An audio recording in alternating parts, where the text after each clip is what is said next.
long, so this is gonna be quick. Paul Pierce is still tripping. He still think he better than Dwyane Wade.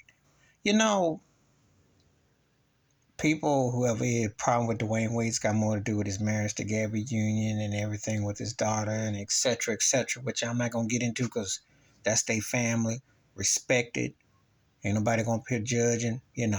I want to remember Dwyane Wade as one of the greatest basketball players I ever seen. He's one of my favorite players of the last 20 years. And I love to hear the announcer in South Beach say Dwyane Wade because that was one of my favorite things. Heat fan, and I rooted for him.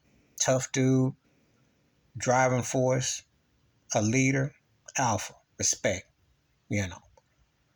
But this Paul Pierce thing, Paul Pierce needs to make this stop. He's taking this Celtic Heat rivalry to a whole thing. He was never better than Dwyane Wade. Never. Tough, yes. One of the most important players of the Celtics of the last 40, 50 plus years. I'll say that, But he was never that kind of dude. He wasn't that dude. Because Dwyane Wade was on another level. You could look at D Wade and put him in a high stratosphere. They both two of the greatest players ever, but there are tiers to this. And Paul Pierce is not on Dwyane Wade's tier level. Okay? Dwyane Wade is the best player ever in Miami Heat history. When I look at Paul Pierce in Celtic history,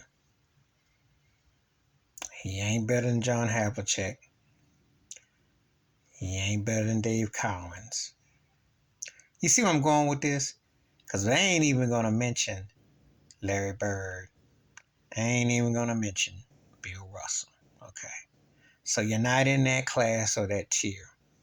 And for some older heads who might bring up Sam Jones, who, depends on what your era, what you want to debate, in Celtic lore, the ones who want to mention McHale and Parrish. Because if you mention the top 5 or so Celtics ever, he's not in that argument. So he's not.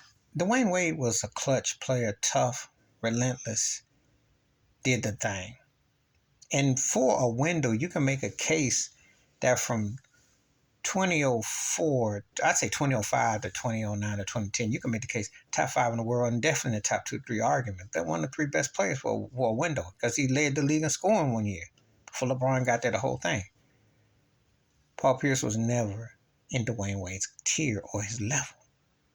And it probably eats at him that, he wants to pick at this and it just needs to let it go. It's not a good look. It's not a good look. Please hit like, subscribe, welcome thoughts, comments, and I do respond. Thank you. Wash your hands. Keep in mind. Click, watch out for another shit if you like, and I'm out. Peace.